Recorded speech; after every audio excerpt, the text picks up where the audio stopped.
Gray sheets of rain pounded the pavement, blending with the dim yellow glow of streetlights. Tom's old pickup truck rolled slowly through the downpour, windshield wipers working overtime. Through the foggy glass, he noticed a slender figure huddled under the bus stop shelter. Her white nurse's uniform was soaked through, hair plastered to her forehead, arms clutching a folder wrapped in thin plastic. Tom glanced at the clock, 6 in the morning, far too early for any bus to arrive. He slowed down, hesitated for a moment, then lowered his window. Rain splashed in, wetting the steering wheel. "Need a ride somewhere? I can help." The woman looked up, her eyes both wary and exhausted. After a brief silence, she nodded slightly and moved toward the truck. But what she kept hidden would leave him stunned. "You're watching Finding Ours, a story about kindness and people finding each other during life storms. Leave your country name below, subscribe to our channel, and stay until the end to discover what awaits Tom and this mysterious woman." Tom Parker, 37, single father to 10-year-old Danny. His calloused hands bore small scars, souvenirs from 15 years in construction. The old pickup truck was his biggest asset, besides the one-bedroom apartment in the workers' housing complex. Every morning he woke at 5, prepared breakfast for Danny, and dropped him off at the neighbor's, a woman who had looked after Danny since his wife left 3 years ago. Today the new construction site on the outskirts needed him early. The rain was making everything run late. Then he saw her. The woman wasn't waving for a ride like most would.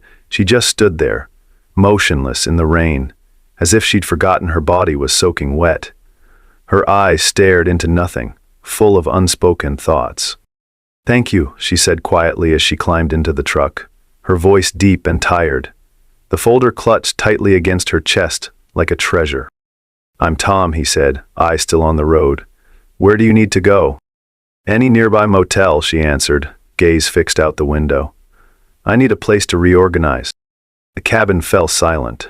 The radio broadcast early morning news about continuing bad weather, traffic accidents, and a dispute at the local hospital. When the word hospital was mentioned, Tom noticed her shoulders tense. "You're a nurse?" Tom asked, trying to break the silence. "Used to be," she replied briefly, still clutching the folder. The rain continued falling, heavier now. The wipers couldn't keep up, forcing Tom to slow down. The truck passed through empty streets, driving by a sign for Sundown Motel, with flickering neon lights. "How about here?" Tom asked. She nodded. As Tom parked, she opened the door, but paused.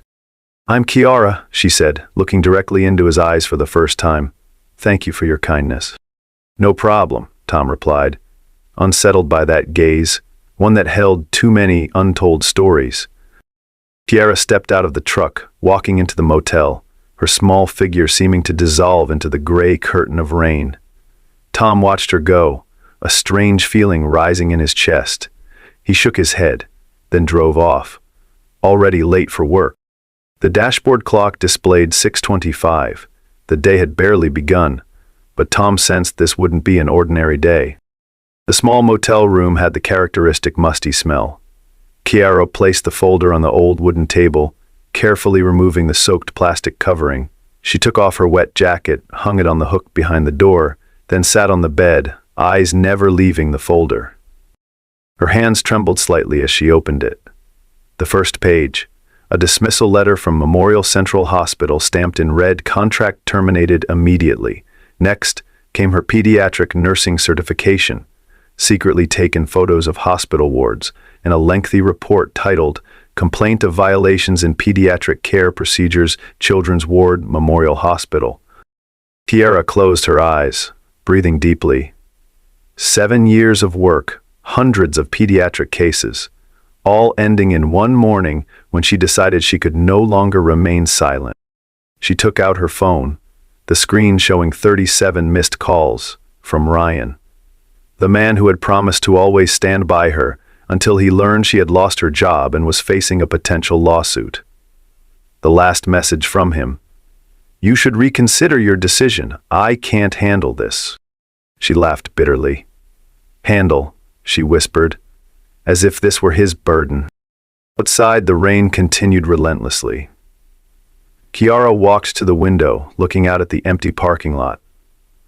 The pickup truck of the kind man Tom had disappeared. A familiar feeling swept over her. She was alone again. She returned to the folder, turning each page. Notes about pediatric cases with reduced medication, overcrowded wards, underqualified staff assigned to complex cases. And the worst, children forced to endure pain longer because of cost-saving procedures. "I can't stay silent anymore," she recalled telling the nursing director, and they gave her their answer: immediate dismissal, threats of lawsuits, and a ruined reputation.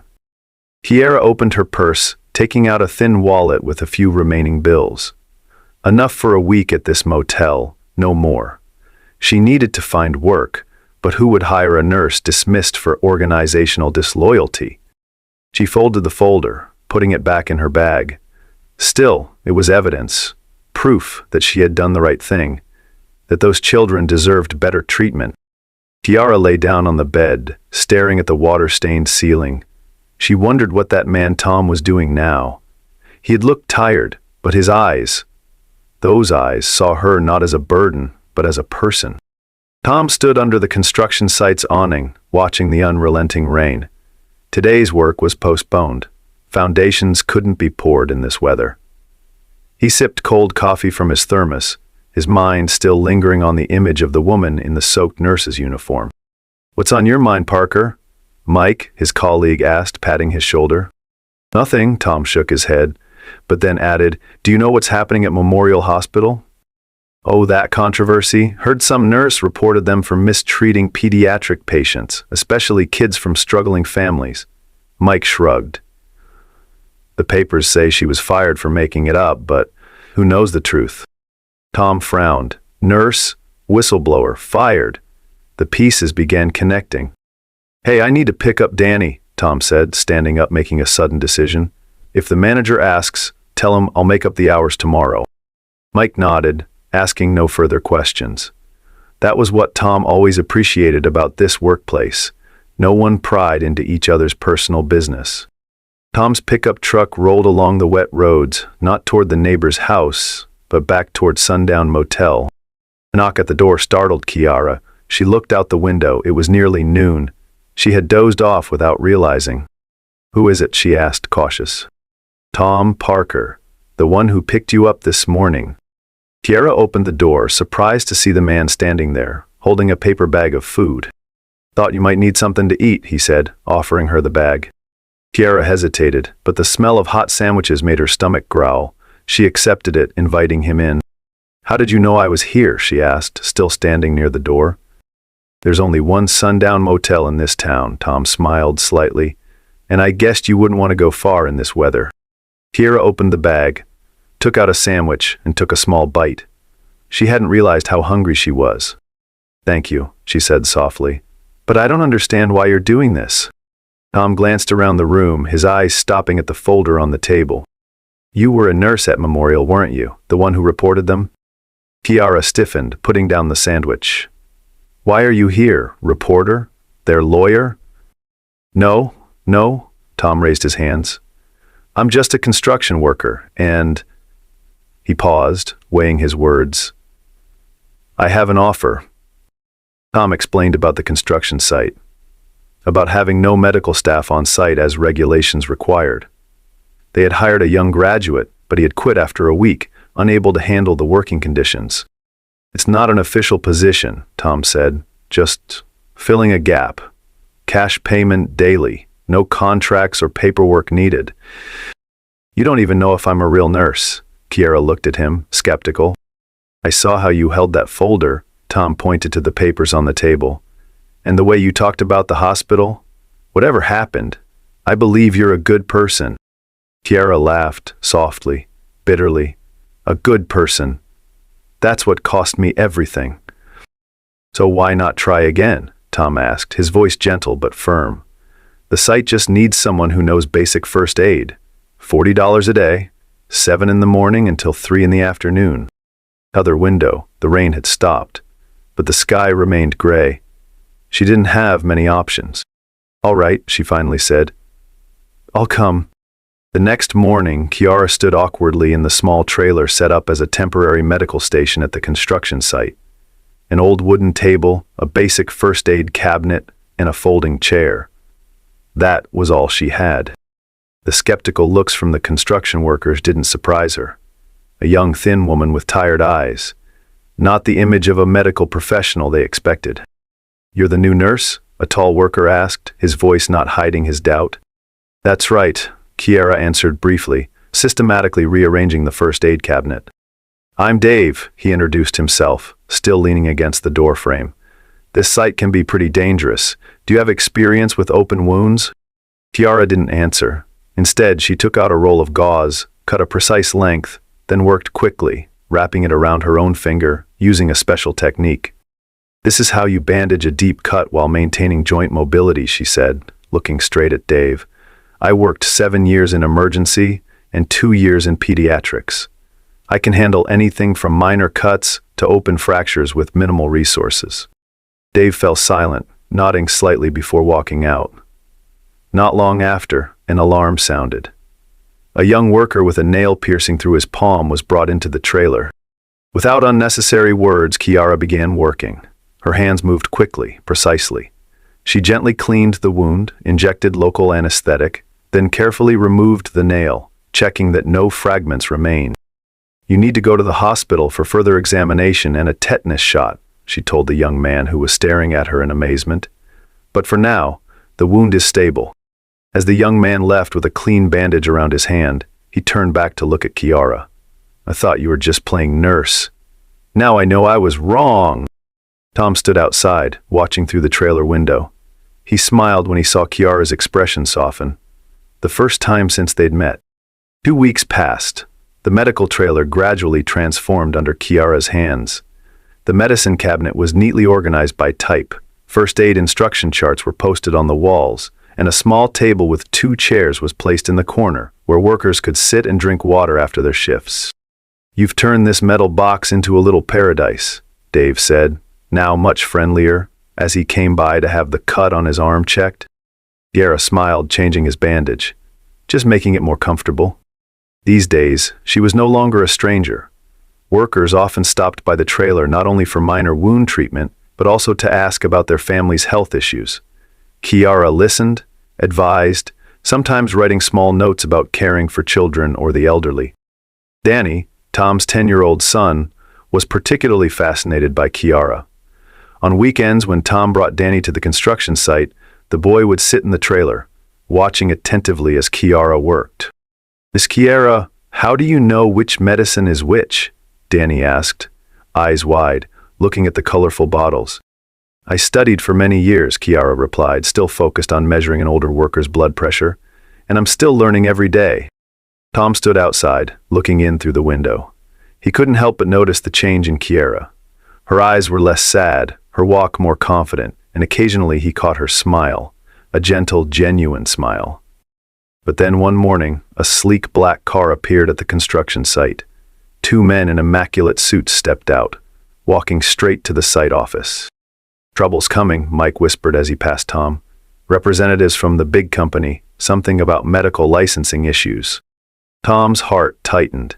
He hurried to the trailer, where Kiara was checking the medicine inventory. "Kiara," Tom called, his voice urgent. "People from the company are here. They're asking about—" Before he could finish, the trailer door opened. The site manager and 2 men entered. "Is this Kiara Lewis?" one of the 2 asked coldly. "Former nurse at Memorial Hospital?" Kiara stood straight, facing them. "Yes. You're not authorized to practice nursing here," the man said. "No valid license, no contract with the company. This is a serious violation of occupational safety regulations." "She's only doing basic first aid," Tom interjected, "not complex medical treatment." "And she's under investigation for unethical behavior at Memorial," the second man said, his cold eyes fixed on Kiara. "She's a legal risk to the company." Kiara stood still, clutching a roll of gauze. Tom could see her shoulders trembling slightly, but her eyes showed no weakness. "Miss Lewis needs to leave the site immediately," the first man declared. "And you, Parker, if you want to keep your job, stay away from her." When the three men walked out, the trailer fell silent. Kiara began gathering her personal belongings, her movement slow but determined. "I'm sorry," she said quietly. "I didn't want to cause you trouble." Tom looked at her. Then outside, where workers were standing in groups, whispering, he thought about Danny, about bills to pay, about the security of a steady job. Then he thought about the look in Kiara's eyes when she bandaged a worker's wound, about how she patiently listened to Danny talk about his school day, about the dedication she showed to everyone around her despite her own difficulties. "Wait here," Tom said, walking outside. 10 minutes later, he returned, holding an envelope. "My wages," he explained. "I just quit." "What are you doing?" Kiara was stunned. I can't stand by and watch good people pushed aside again," Tom said, his voice low but certain. "I'll find another job. We'll find another way." Kiara looked at him, her eyes welling up. "You don't even know much about me." "I know enough," Tom replied, a slight smile appearing on his tired face. "I know you're someone who risked your career to protect children. I know you care for people, not for money. And I know Danny would be disappointed if you disappeared." Outside, workers began gathering. Dave entered the trailer, followed by 5 others. "We heard you have to leave," Dave said, looking at Kiara. "And Tom quit." "I'm sorry," Kiara replied, lowering her head. "Don't be sorry," Dave shook his head. "We just wanted to say, we'll miss you. And if you two need any help." Another worker stepped forward, placing an envelope on the table. "Not much, but we collected it. Consider it a thank you." Tom and Kiara looked at each other, both speechless.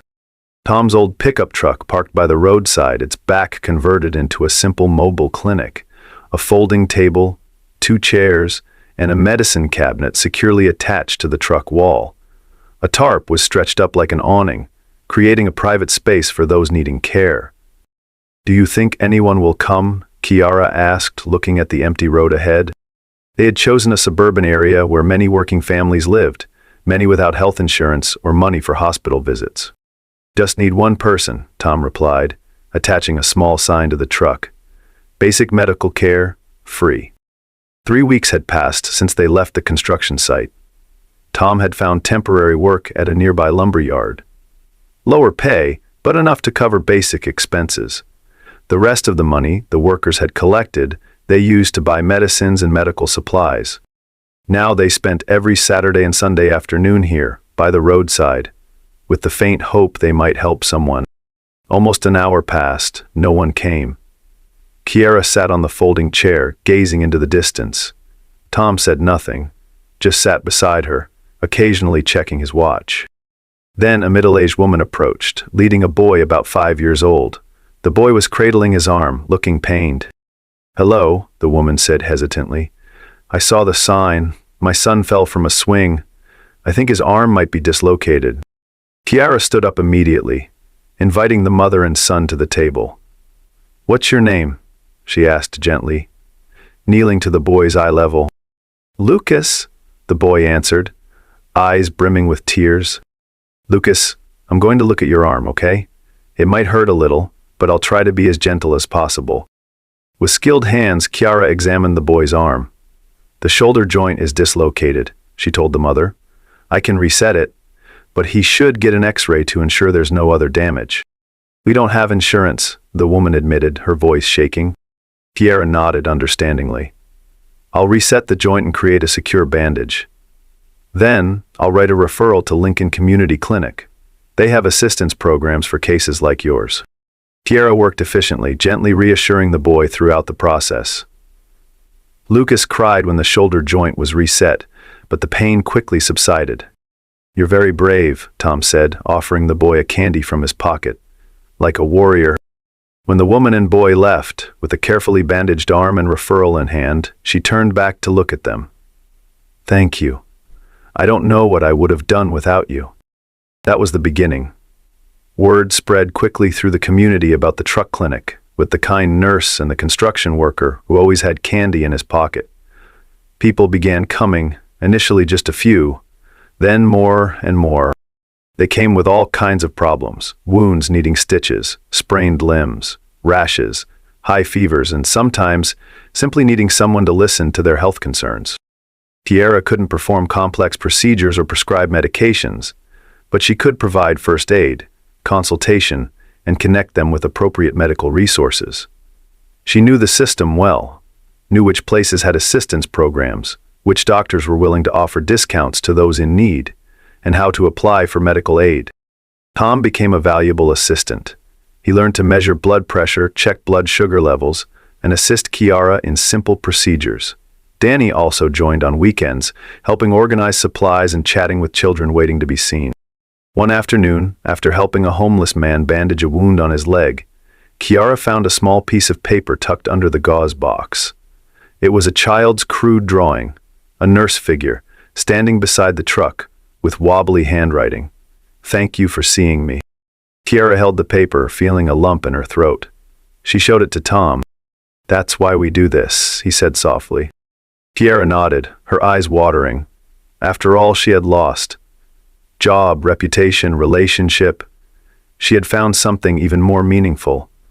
The opportunity to continue being herself, to help others without being constrained by the system. The small truck with its simple sign gradually became a familiar spot in the area. People who had been helped returned with home-cooked food, medical supplies they could donate, and sometimes simply a thank you. An informal support network formed, where people shared information about where to find help, affordable medications, and assistance programs. "You know," Tom said one evening as they were cleaning up after a long day, "we're creating something better than anything I've ever done in my life." Kiara smiled, looking around at the simple truck that had become a symbol of hope for many. "I think we're finding ourselves again." A luxurious car parked next to the truck clinic one Sunday afternoon. A middle-aged man in a tailored suit stepped out, observing for a moment before approaching. "Ms. Lewis?" he asked, his eye settling on Kiara as she bandaged a boy's hand. "Yes," Kiara replied, still focused on her work. "I'll speak with you after I finish with my patient." The man waited patiently. When the boy and his mother had left, he stepped forward, offering his card. "Dr. Martin Chen, Medical Director, Riverside Community Health Center." Kiara took the card, her expression wary. Tom moved closer, standing beside her. "I've heard about your truck clinic," Dr. Chen said. "And I've read your file from Memorial." "So you know I was fired," Kiara said directly. "I know you had the courage to do the right thing," he replied. "Memorial is facing an investigation after several other nurses spoke up too. You started that." Kiara was speechless.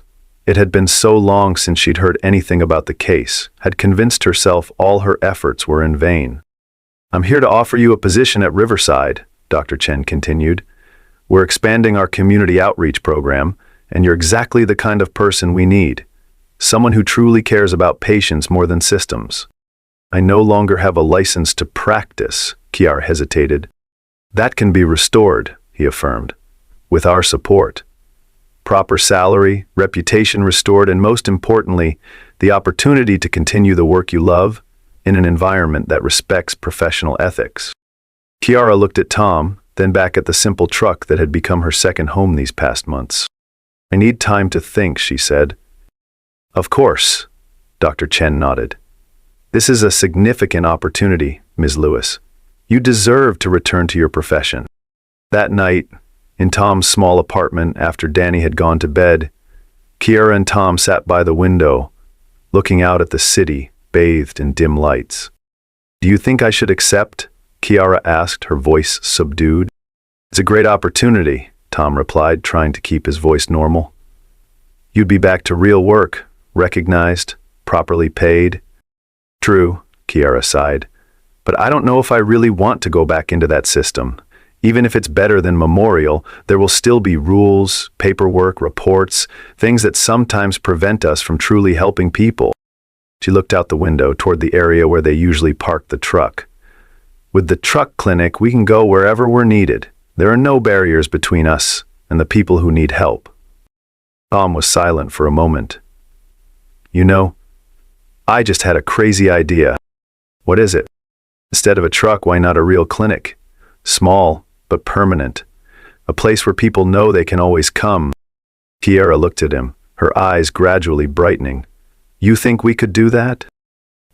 I know a small shop that's vacant on the corner near the workers' apartment complex. The landlord is old Mr. Santos. He might rent it to us at a reasonable price. I could fix it up, build a simple but functional space. But the costs, Kiara worried? Medicine, equipment. We could ask for help from the community, Tom said, his voice more excited. Dave and the others from the old site, the families we've helped, maybe even reach out to non-profit organizations. It doesn't need to be a fancy clinic, just a safe, clean place where people know they'll be cared for. Kiara sat in silence, thinking. Then she turned to Tom, a slight smile appearing on her lips. I'll decline Dr. Chen's offer, she said, and accept your proposal. 2 days later, Kiara met with Dr. Chen and politely declined his offer. I understand your hesitation, he said, not hiding his disappointment. But if you change your mind... Thank you, Kiara smiled. But I've found where I belong. A light rain fell on the opening day of Sunrise Community Clinic, a name Danny had suggested with a simple reason, because it brings new hope, like a rising sun. The small space had been renovated with love and dedication. Walls painted a soft, soothing green, clean tiled floors, and a small waiting area with wooden benches Tom had built himself. There were 2 simple examination rooms, with basic but adequate equipment, and a special area for children with books and toys. Outside, a simple wooden sign with handwritten text, "Healing begins with listening." People from the area gathered early. Dave and the former workers came with homemade gifts, a medicine rack, a small bookshelf, decorative pillows. Lucas's family brought a basket of fruit. A group of elderly women from the neighborhood brought homemade cakes. The wall behind the reception desk was decorated with children's drawings, those Kiara and Tom had helped over the past months. At the center was a large drawing, 3 people holding hands, a man, a woman, and a boy, with the caption, "My Family's Clinic." Kiara stood beside Tom, watching people chatting, laughing, and exploring the new space. She was no longer the rain-soaked woman from that day. Now, she stood tall, confident and serene, as if she had found her harbor. "I have something for you," Tom said, taking a small box from his pocket. Kiara opened it. Inside was a simple silver necklace with a pendant made from an old ring, bent into the shape of an imperfect heart. "I'm not good at making jewelry," Tom smiled awkwardly. "But I wanted to give you something, as a thank you, and perhaps as a promise." "A promise?" Kiara asked, her eyes not leaving the gift.